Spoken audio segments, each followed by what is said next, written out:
Welcome to Rewatch and Rank. On this channel, we rewatch older TV shows, provide a summary and opinion on the episode before ranking each episode against each other, and today's episode is Hannibal Season 2, Episode 13, Mizumono. The episode in a nutshell is just a brief reminder of what happens within this episode. So we start by watching Hannibal write a very nicely... You know what? Let me start over. Hannibal writes an invitation to Jack for dinner, and he uses remarkably good handwriting to do so. Very fancy. Jack then informs Will that he's been invited to dinner with Hannibal. We then move on to Hannibal and Will in therapy, where they reminisce about all the other times that Will has sat across from Hannibal and, all the different things between them, and Hannibal commenting on how the chairs hold the memories of everything. And then we kind of get a back and forth where Will's talking to both Hannibal and Jack as he makes plans with both sides, with Hannibal to kill Jack and with Jack to catch Hannibal, but he basically is telling the same thing to both of them, that when the time comes, he will do what needs to be done. We then get a short scene with Will on his porch, and he has a vision of Garrett Jacob Hobbs sitting on his porch bench, and then we see him shooting a stag in the woods, obviously the feathered stag that's representative of Hannibal. We then have Hannibal meeting Bella, who is in at-home palliative care, and they talk about how, she already died once, she was brought back, now she's between deaths, and how Hannibal stole her time and meaning from her death by bringing her back for Jack, before asking him to basically protect Jack for her. Like, he saved her for Jack, so can he save Jack for her? And then we move on to Will, who's sitting in the FBI with Freddie, and asks Freddie not to write about Abigail. Basically tells her, I don't care if you write about me, I don't care if you write about Hannibal or Jack or anybody else, but leave Abigail alone. We then have Will and Hannibal inside of his office, and Hannibal's throwing his journals down from the balcony area, and then they proceed to burn all of Hannibal's notes on his patients, including Will. And this is in preparation for when they make their escape. Obviously, the FBI will be investigating, and Hannibal says he wants to save his patients future scrutiny, so he's burning their notes for that reason, and also, of course, to hide some evidence and make them ghosts, kind of like burning away their past so that they can start their new lives together. We then get a very image-centric scene of Alana sleeping in black sheets. Then the black sheets are pulled away, and we see her sinking into black water that comes up and then overtakes her. And as that's happening, she's talking to Will about how when she sleeps, she feels like evil and darkness are poisoning her and insidiously filling her up, entering her nose, so on and so forth. And Will, of course, says that they've all been poisoned by Hannibal, and she comments on how Will was the only one to be able to see what was in front of him, like what Hannibal was, but Will said that it took a lot of trauma for that to happen. She then starts crying, and we see a tear land on the table before it then shifts to Hannibal's dinner table, where he and Will are having their last supper, and they are talking about how they've had concepts of each other or loved ones in their minds, but that those ideals are ideals and not necessarily the truth. And Hannibal asks Will to run away with him that night, and not let Jack know, not let Jack have the truth, just, let's leave, let's start our new lives together. And of course, then the conversation turns to Jack about, whether he actually deserves to know the truth, whether he should know the truth, whether he has to die or should die, so on and so forth. And we then move on to the FBI, where we do see Jack being confronted by Cade Purnell, who's back since we haven't really seen her since Will's trial, but now she's back again. And she's basically accusing him of entrapment and inducing Hannibal to kill with these plots using an FBI informant, that being Will, and how, like, anything that they find through this won't be admissible in courts. But Jack argues that there's literally no other way to catch Hannibal. But Cade basically says, Jack's not thinking straight because his wife is in such dire straits and that she's forcing him onto a compassionate care leave. And he then hands over his badge and is escorted from the building rather dramatically down the hallway. We then, of course, have Alana confronting Cade about the interference, agreeing with Jack that there is no way that they're going to catch Hannibal unless they catch him in the act, and that's what all this setup is for, and that even if Cade forces Jack on to leave or puts out warrants for Jack and Will's arrest for the plot to entrap Hannibal, etc., that they're still going to do what needs to be done, and it's not going to work. We then see Jack kissing a sleeping Bella's head, basically in a bit of a goodbye. We then have Will and Alana speaking on the phone, and Alana warns Will about the warrant Cade has out on Jack and him, just as a bunch of the black SUVs that the FBI always seems to drive in TV shows appear coming up his driveway. We then see Hannibal cooking in the kitchen when Will calls him and just basically says they know. We then have Jack entering Hannibal's kitchen, and Hannibal comments on how it's early and asks Jack if he wants to be the sous chef. Jack, of course, thanks him for his friendship. They then talk about friendship, Hannibal mentioning how, friendship needs to have complete clarity of each other, and then Jack's like, well, then this is the most clear our friendship's ever been. They then get into a massive fight, the fight that was teased way back season 2 episode 1. First scene of season 2 episode 1 was basically a flash forward of this fight scene, and now here we get it again.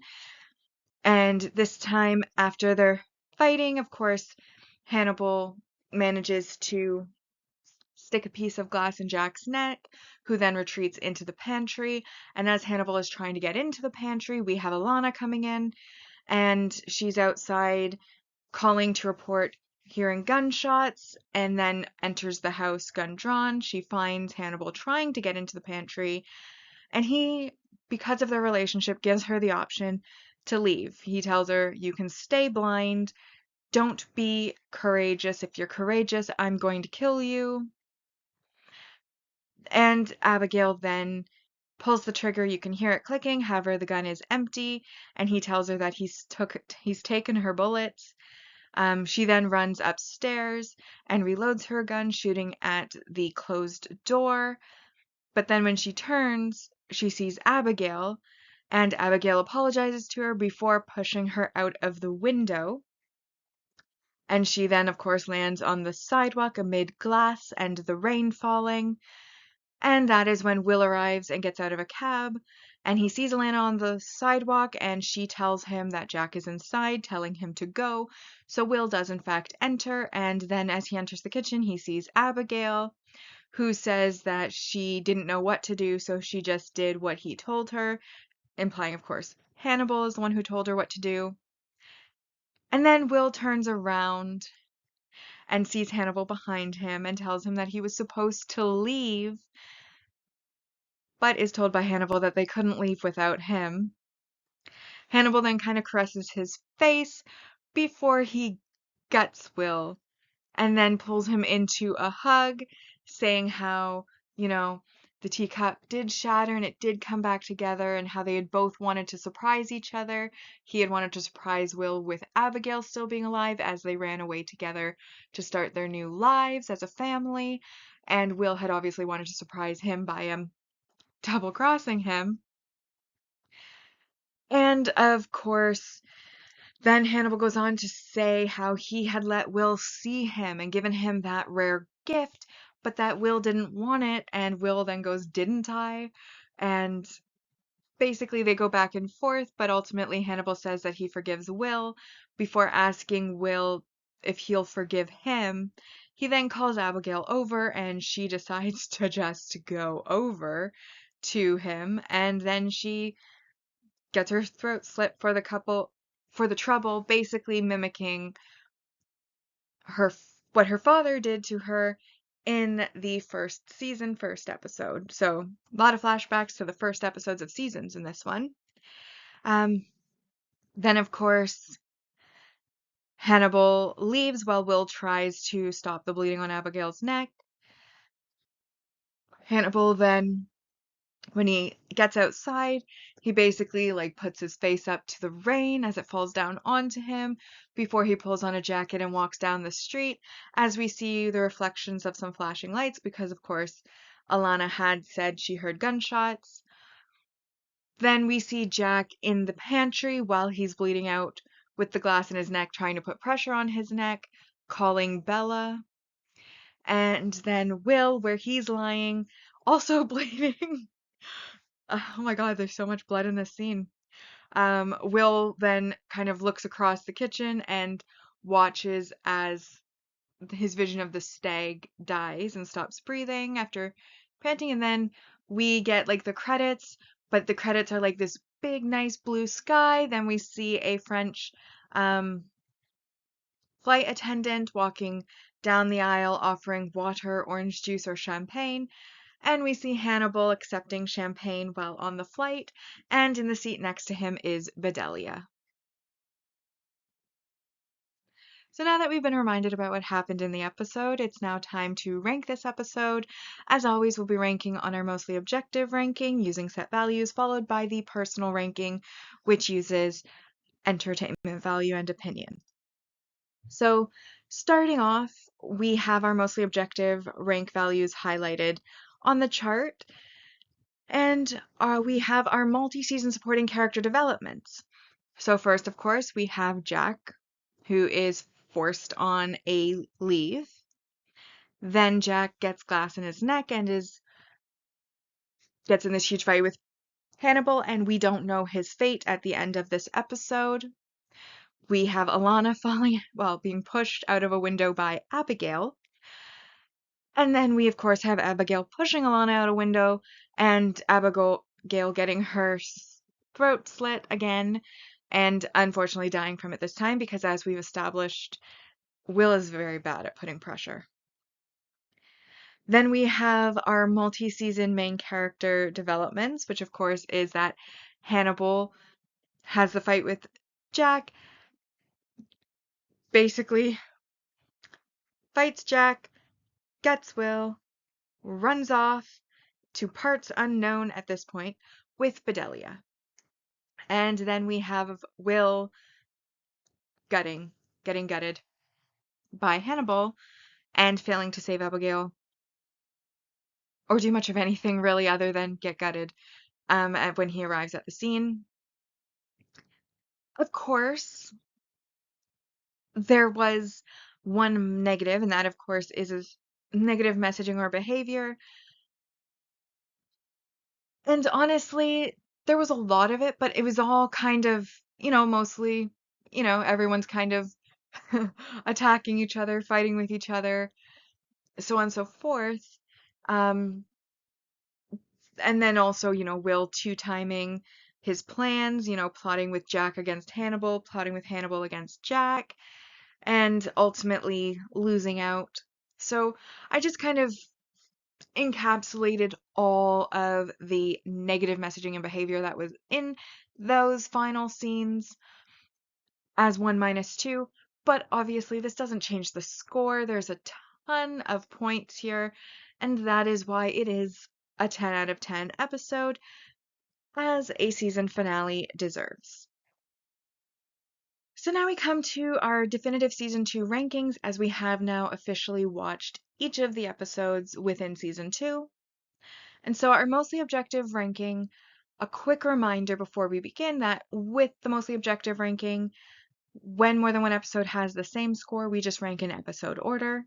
So in first we have Kaiseki, second Mukozuke, third Shizakana, fourth Nakochoko, fifth Konamono, sixth Tome1, seventh was this episode Mizumono, eighth was Futomono, ninth Yakemono, 10th Suzakana, 11th Hasun, 12th was Sakazuke, and then in 13th we had Takawase.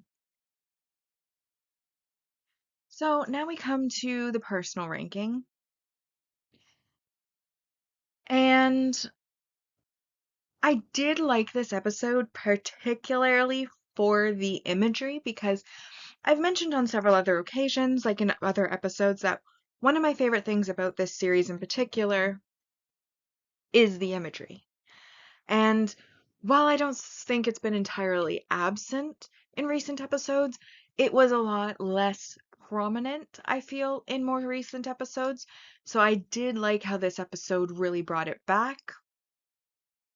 You know, you had the illusion of Garrett Jacob Hobbs, the feathered stag making a couple of appearances, once in the woods and once when it was dying at the end. We had the Alana scene with the water coming up and like consuming her. There were when Hannibal was tossing the notebooks down to Will, it was showing kind of a bunch of floating pages falling down through the office, which was beautiful. And then, oh my goodness, in the bloody mess that was the end, where everybody was bleeding everywhere and it was red, red, red everywhere. There was red, obviously, but it was such a beautiful atmosphere outside, a beautiful rainy night, and they did a lot of shiny rain, which uh, rain is my favorite kind of weather. I love rain. I think it's beautiful and amazing and atmospheric and mystical and majestic, and it's just wonderful. Absolutely wonderful. And they did like a bunch of scenes where, like when, I'm saying a lot, aren't I? Um, Basically, Alana, when she arrives, she's got her umbrella, and you can see like the shiny rain kind of dripping off of it, so it kind of looks like she's arriving amid sparkles. When she gets thrown out the window, it does like a slow motion scene of the rain falling down, and it looks almost like you almost could think it was snow, but it's really just like the reflection of light off of the raindrops as they're like slowed down and slowly falling, and then it shows like where they hit and splash up next beside her. Like they do a lot with the rain and it's beautiful. And then of course when Hannibal comes out after the fact, he's head up to the rain, and again it's just beautifully glittery rain, and then he's walking off into the rain, and the rain makes the whole atmosphere so much better, better than just a regular night. It was a rainy night. Oh, I love the rain. And it's used so magnificently in that final scene, in the final sequence, especially then you contrast with the credit scene where it's the blue sky with the wispy white clouds, and then we see beautiful day, beautiful, bright, clean, plain champagne being given to Hannibal and Bedelia next to him. So that massive contrast also, I think, was excellently done. I did think the first half of the episode was a little bit boring, but of course you have to set up for such an epic final scene, so I understand why it was a little bit boring, but I am going to comment that it was a little bit boring. But overall, the fight between Jack and Hannibal was very well choreographed, even down to like Hannibal putting the knife just so across the salad bowl so that when Jack reaches for his gun, he can like pick it up in an instant and, throw it at him. It gets into like Jack's hand, and then they do their fisticuffs back and forth before, Then it's like Hannibal's almost defeated, being strangled by his own tie. Before then, Jack, of course, is stabbed with a piece of broken glass that was shattered during their fight. He's in the pantry. Hannibal, like, full on bodily jumps into the door to try to break it down, which honestly, I mean, that's intimidating, but it also is a little bit funny how he just kind of like bounces off the door and he's like full on feet off the floor and then boop, bounces off. A little bit of levity to kind of make the scene a little bit more. I love the moments between Will and Hannibal about how they're like talking about how they were going to run away together, how he was supposed to leave when Will called, starting their like I think there's a reason that there's so many fan fiction that goes on a Will and Hannibal tangent because they kind of make it impossible not to think that on some level. Because I mean, like, they're literally talking about running away together, starting their new life together, just them two. And then, of course, Abigail was going to come. They were going to be a family. And in a family, it's not like Will's going to be the child. That's Abigail. So, hello. And then, even like when he's like gutting Will, he's caressing his face first before he then like guts him. And then he's pulling him into like a hug and whispering in his ear. And it's like, hello. Like, so I think there's a reason that fan fiction is extremely popular with those two. I mean, you can't really look up a Hannibal fan fiction and have it be any other way. I mean, occasionally you can, but that's more the rarity I've found when looking up what ifs. And especially like if you were going to look up a fan fiction and say, what if Will did run away when he was asked to? You're probably going to end up with most of them being in that kind of along that vein. So personally, I do think that was great. But even if you're just seeing like, oh, they're such good friends, it is sad that Will betrayed him, and I do kind of wish he had run away because I feel like that would have been a happier ending. But at the same time, we did get a very bloody ending, and that also is entertaining fictionally in its own way because obviously I've made this clear before, but I view fiction and reality completely separately. I don't really correlate the two whatsoever. And because fiction is all fake, there are certain things that have allowances for that you don't in reality, and this is one of those things where it's like, it was there for entertainment. I am entertained, even though in reality it would be absolutely horrific. So overall, what I'm trying to say is it was a 10 out of 10 episode for me as well, but I do have to say it didn't top the last episode. It was really good, but it didn't. So the season 2 rankings, which of course we've watched all the episodes now, so this is the definitive season 2 rankings of each episode. On the personal ranking, in first place we have Tome-wan, which was I believe last episode. Second was this episode, Muzumano. Third was Yakimono. Fourth, Mukozuke. Fifth was Shizakana. Sixth, Konomono. Seventh, Hasun. Eighth, Kaiseki. Ninth, Futamono. 10th was Susakana. 11th, Sakazuke. 12th, Nakochoko. And then in 13th was Takiwase. Bringing us now to our series ranking so far. And because we've watched all of the episodes of season 2 now, we have our definitive final score for season 2. And on our mostly objective ranking, we had season 2 beating out season 1, and season 2 had a final score of 113 out of 130, which totals 86.92%, and season 1 was at 83.85%. On the personal side, we also have season 2 beating out season 1, and season 2 ended with a final score of 115 out of 130, one of the rare instances where my personal scores were actually higher than the objective. And that was a score of 88.40%. And then season 1, reminder, ended at 66.92%, so season 2 won by a landslide. And with that, we have now rewatched and ranked Hannibal Season 2, Episode 13, Mizumono. Like and subscribe if you'd like to, and I'll see you in the next episode, episode 1 of season 3.